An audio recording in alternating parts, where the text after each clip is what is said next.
What's up, guys? Today I'm going to do a quick overview video of the Lomo Smena 8M.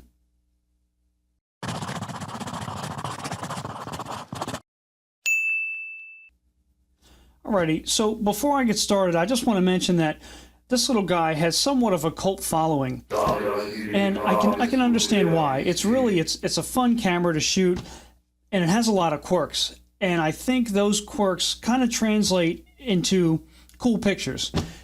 Things like you could take a billion multiple exposures on one frame, light leaks galore. It's cute, you know, look at it. Really, who would want to shoot with that thing? All these things I think make for just a fun experience. So jumping into the camera, you'll notice on the front of the lens, which is a 40mm lens, you have your aperture from 4 to 16, and on the inner ring here that you can spin, that's actually how you're going to change your aperture. You just line up the little red dot with whatever corresponding aperture you'd like. And you'll see also that across the other side there on that ring is another red dot, and that's going to line up with a particular ISO. And I'm not familiar with this ISO setup, but it doesn't really matter because you have to manually calculate your exposure anyway. On the top left, you have your shutter cocking lever down here. Pull it down, release. On your bottom side is a sync port for your flash, which I kind of find funny because I don't know about you, but I'm not going to run around with a flash if I'm using this. Around the outside of the lens, you notice that you've got a bunch of graphics and some numbers, which is great because if you don't know numbers and you can't count, there's at least some pictures to go by. You've got a sideways person. I'm going to guess that that's probably a close portrait. Then it goes to a group of people, and then to a landscape. So starting at 1 meter all the way to infinity. And you'll notice too as I move this that the lens is actually moving in and out a little bit. It's just focusing, it's not zooming. That 40mm is it, that's all you get. It's a prime. You adjust your shutter speed by spinning this dial. And you have your graphics again, anything from sunny to rainy. All right. And that corresponds to the speeds on the other side there. So you can go from bulb to 250. And I would recommend, if you choose a shutter speed, say you want 125, cock it, take your picture.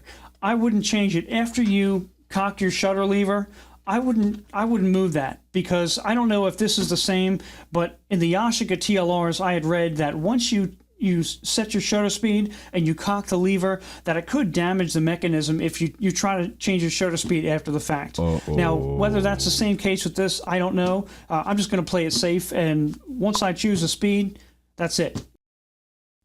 On the top side, you have your shutter release, which is threaded. You can put a cable cord in there if you want. It's on bulb mode, you can hold it open. You have your cold shoe, and then this bastard of a rewind lever. I don't know how well you can see, but this pops up about 1/8 of an inch past the top plate here. And I think they've manufactured it out of serrated knives. It just tears you up. There's no film in here, and even with no film, no resistance, it's ridiculously hard to turn. You add some film in there, I mean, you're looking for a bad day. So if I had one major gripe about the camera, that would definitely be it. Stop that. But apparently I still shoot with it, so it can't be that bad. On the back side, you've got your advance wheel and your counter. Now, just as a heads up, the counter on this, at least on this camera, it doesn't correspond with the number of pictures taken. I'll take a picture and I'll advance this, and these are linked, or they'll be linked through the film. And then you'll notice this will jump up like 5 pictures, or at least 5 frames.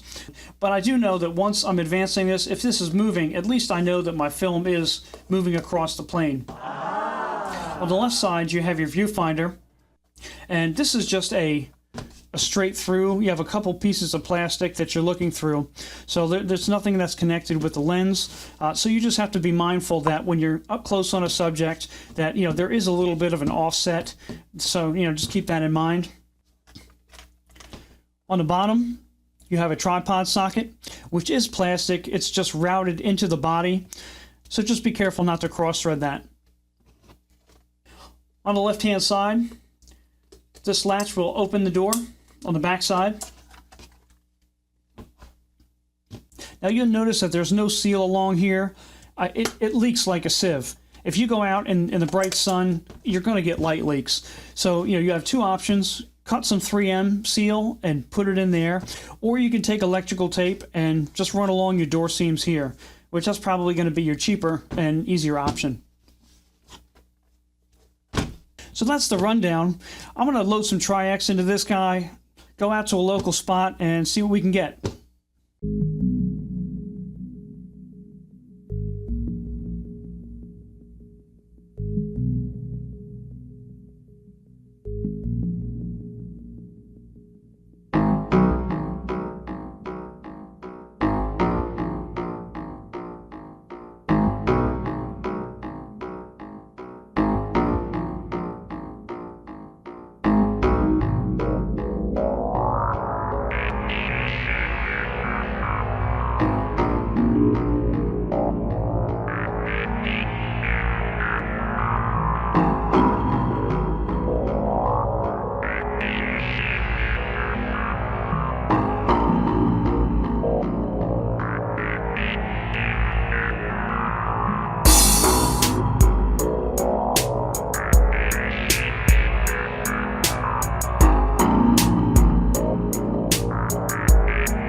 Alright guys, that's pretty much it.